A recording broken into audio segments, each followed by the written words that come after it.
Question है, एक राशि का 32% की 40% का 60% 432 है। तो एक राशि का मतलब एक्स वो संख्या अगर मानते हैं हम लोग, तो उसका राशि का 32%, 32/100, फिर ये हो जाएगा 2/5, ये हो जाएगा 3/5। ठीक, 32 को भी अगर देखें तो ये हो जाएगा 16, हो जाएगा 50, ये हो जाएगा 8 और ये हो जाएगा 25। इतना तो ऐसे ही कट गया।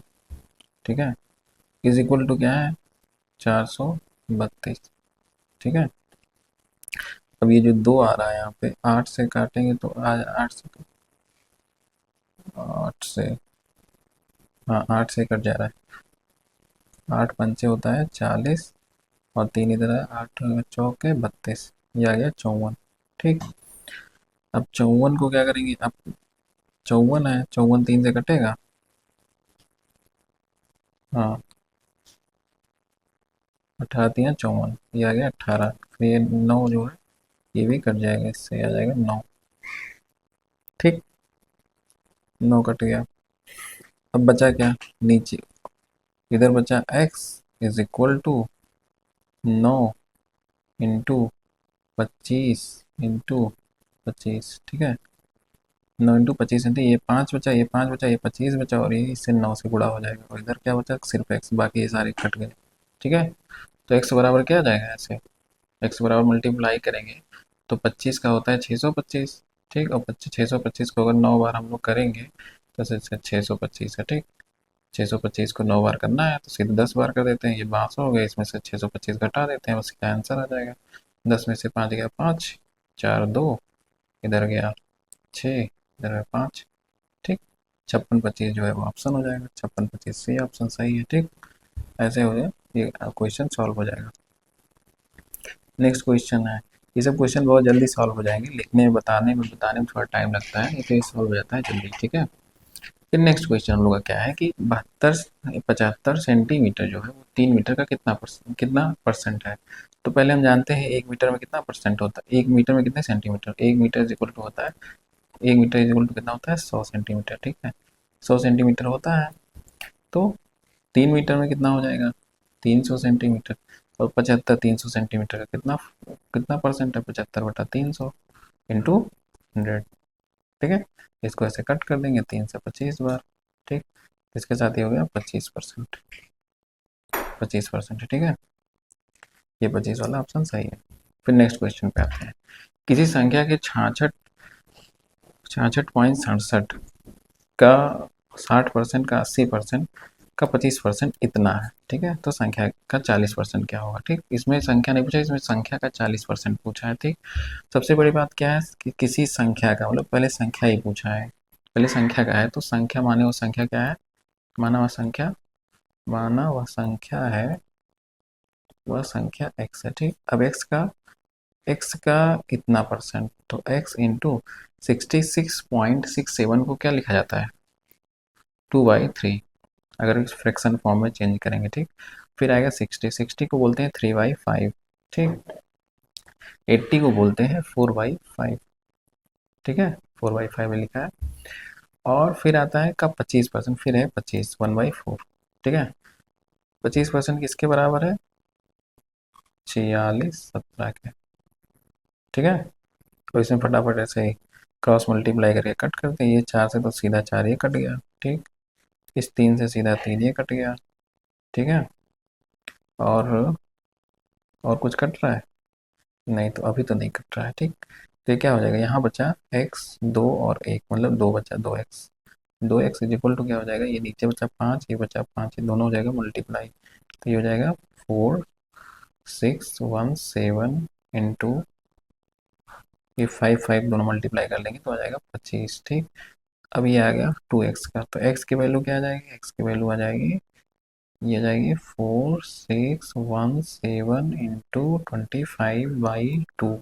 अब इसका पूछा, ये x की वैल्यू आई है, x का वैल्यू का क्या पूछा था कि 40% उसका क्या कितना होगा, वैल्यू नहीं पूछा था। वैल्यू निकालना होगा तो यही सॉल्व कर देते, लेकिन उसका पूछा है 40%, तो हम यहाँ पे 40% निकाल लेते हैं, 40% मतलब होता है 40/100। ठीक, अब यहाँ से कट करेंगे तो ये 20 बार चला जाएगा। ठीक है, और ये 20 बार चला जाएगा और ये कट जाएगा 20 पंचे 100 और 5 पचे 25, फिर 5 4 बार चला जाएगा, फिर 4 ये हो जाएगा 5 बार। ठीक, फिर इसको 5 बार मल्टीप्लाई कर लेंगे। ठीक, 4 ऐसे लिख देंगे, 5 बार मल्टीप्लाई करेंगे तो 20,000 हो गया। ठीक, फिर 6 को कर देंगे, 6 बचे 30, 3,000। फिर क्या है, फिर 17, 17 पचे 85। तो क्या आंसर आ जाएगा, 5803 2, 23,085 कौन सा ऑप्शन है ये। ठीक है, ऐसे करके क्रॉस मल्टीप्लाई करके कर सकते हैं हम लोग फटाफट, ऐसे इसका आंसर आ जाएगा। ठीक है, फिर नेक्स्ट क्वेश्चन है कि इनमें से कौन सी संख्या 44 से पूर्णतया विभाज्य है। अब 44 से वो भी संख्या, वही संख्या विभाज्य होगी जो 11 से विभाज्य हो और 4 से विभाज्य हो। तो 4 से विभाज्य होने के लिए लास्ट के दो अंक 4 से विभाज्य होने चाहिए। तो इसमें अगर हम चार ऑप्शन देखें तो 32 भी 4 से डिवाइड हो जाएगा, 44 भी हो जाएगा और 48 भी और 92 भी। ठीक है, सारी अंक संख्याएं 4 से हो जाएंगी। तो 4 का हमको रूल देखने कोई खास मतलब है नहीं, तो हम लोग क्या करेंगे, हम लोग 11 वाला रूल देखेंगे। 11 का रूल ये कहता है, 11 का डिविजिबिलिटी रूल ये है कि अल्टरनेट संख्याओं का योग का डिफरेंस, अल्टरनेट संख्याओं का जो योग आएगा उनका जो डिफरेंस है वो आपस में या फिर 11 हो या 0 होना चाहिए। तो इसमें अल्टरनेट मतलब एक को छोड़ के। तो पहला जब उठाते हैं सम विषम संख्याओं को कहा जाता है, सम विषम स्थानों पे जो अंक है उनका योग जो है, योगों का अंतर जो है वो 0 आना चाहिए या 11 आना चाहिए। तो यहाँ पे देखते हैं, एक पहले पोजीशन पे है, फिर तीसरे पे है, फिर पांचवे पे है। तो 1 5 और 8 तीनों जोड़ेंगे तो क्या हो जाएगा, ये हो जाएगा 9, ये आ जा रहा है 9। और नीचे वाले से दूसरे वाले सम संख्याओं का जोड़ेंगे तो 5 2 7 2 9। यहाँ पे दोनों का डिफरेंस कितना है, दोनों का डिफरेंस है 9 9 दोनों है, तो डिफरेंस कितना है 0। तो 0 जब है तो यही ऑप्शन हो जाएगा सही। इसमें लेकिन दो ऑप्शन है, सारे में दो दो पूछा, तो एक और चेक करते हैं। इसका देखेंगे तो इसका आएगा 1 और 5 जोड़ेंगे फिर 4, तो 6 4 10, ऊपर 10 आ रहा है। और फिर नीचे अगर सम संख्या वाला देखेंगे तो 5 2 7 8, 5 2 7 और 8 8 7 15, 7 8 8 7 15 हो रहा है। ठीक है, ये 15 आ जा रहा है। और ऊपर कितना आ रहा था, 6 4 10। ठीक है, तो ये भी डिफरेंस कितना है, ये 15 है, 10 है, 5 का डिफरेंस आ रहा है, तो ये नहीं है, ये गलत हो गया, नहीं है। फिर इसका देखते हैं, 5 1 6, 6 1 7, 7 4 11, ऊपर 11 आ रहा है, नीचे कितना आ रहा है इंटरेस्ट, 5 9 5 14 4 18, 18 और 11 में कितने का डिफरेंस है, 7 का।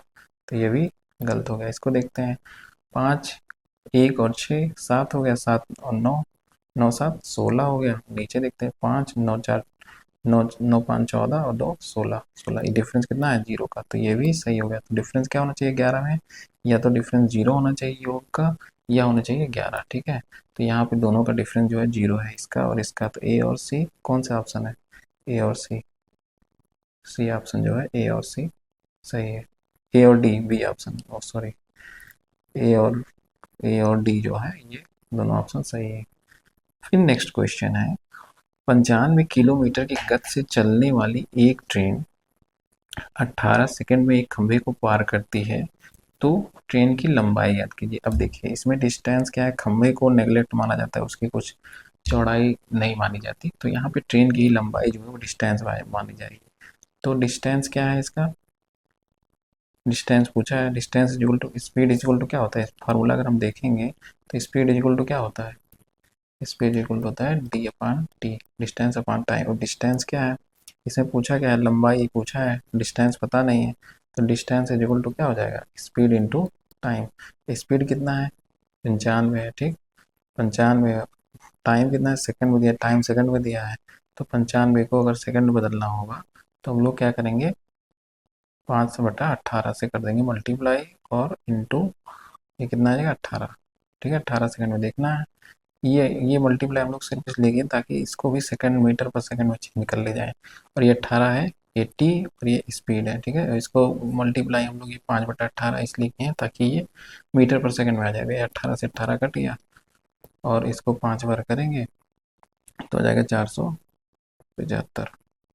ठीक है, 475 ये वाला ऑप्शन सही हो गया। ठीक है, नेक्स्ट क्वेश्चन पे आते हैं। 72 किलोमीटर के गति से करने वाली 12 सेकंड में पार करती है खंभे की ट्रेन की लंबाई। इसमें भी डिस्टेंस पूछा है, डिस्टेंस इज इक्वल टू होता है स्पीड, स्पीड इंटू टाइम। ठीक, अब स्पीड इसमें है 72 लिखा है, 72 × 5/18 इंटू टाइम 12। इसको ऐसे कट कर देंगे, 6×2 = 12, 6×3 = 18, 3 से इसको काट दिया गया 24, 24×3 = 72, 24×2 = 240, ये आ गया 240 आंसर। ठीक है, ऐसे ही फटाफट करेंगे और क्या, एक ही फार्मूले पे सॉल्व हो जाएगा। बस हम लोग इसको ये 5/18 से गुणा करना पड़ता है इसलिए ताकि ये मीटर पर सेकंड में चेंज हो, क्योंकि यहाँ पे 12 सेकंड दिया है और यहाँ पे है कि किलोमीटर प्रति घंटा, और आंसर भी मीटर में आया है, तो इसलिए हम लोग 5/18 से गुणा करते हैं। ठीक है, फिर नेक्स्ट क्वेश्चन है 120 किलोमीटर चलने वाली क्वेश्चन है, 120 किलोमीटर प्रति घंटा की चाल से, ये भी बिल्कुल पुराने जैसे क्वेश्चन है। ठीक है, किलोमीटर प्रति घंटा लिखा है, सेकंड में दिया है टाइम, तो इसको क्या करेंगे, ऐसे लिखेंगे D is equal to speed 120, 120। अब इसको मीटर पर सेकंड में जो बदलने के लिए 5/18 से गुणा कर लेंगे, और गुणे कितना को पूछा है, टाइम क्या है, टाइम पूछा है 9 सेकंड का, 9 से कट जाएगा 2 बार। ठीक है, 2 बार जाएगा, 2 से इसको काट देंगे, जाएगा 60। ठीक है, ये 60 हो जाएगा, 60 × 5 कितना हो जाएगा, 300, 300 मीटर इसका हो जाएगा डिस्टेंस। 300 ऑप्शन नंबर कौन सा, बी सही है। ठीक है, नेक्स्ट पे आते हैं। एक ट्रेन इतने मीटर प्रति संख्या किलोमीटर प्रति घंटा की चल रही है, ट्रेन की लंबाई इतना हो तो बिजली खंभे पार करने में समय कितना लगेगा। अब यहाँ पे समय बोलना है। ठीक है, तो इज इक्वल टू क्या होता है, डी बाई टी होता है। ठीक है, डी बाई टी होता है, टी पूछ रहा है तो क्या हो जाएगा, यही हो जाएगा डी बाई एस। ठीक है, टी इज इक्वल टू यही तो हो जाएगा। और डिस्टेंस क्या है, डिस्टेंस ट्रेन की लंबाई दिया है 400। ठीक है, टाइम कितना दिया है, स्पीड कितनी दी है, स्पीड दी है 80, 80 को 5/18 से गुणा करना पड़ेगा। ठीक है, तो ये 5 से कट जाएगा, ये 5×8 = 40, 80 हो जाएगा, और ये कट जाएगा 80 हो जाएगा, 80 से 80 कट गया, सीधा 18 आंसर आ जाएगा। ठीक है, ये 18 जो है ये ऊपर चला जाएगा तो 18 हो जाएगा, 18 सेकंड आंसर।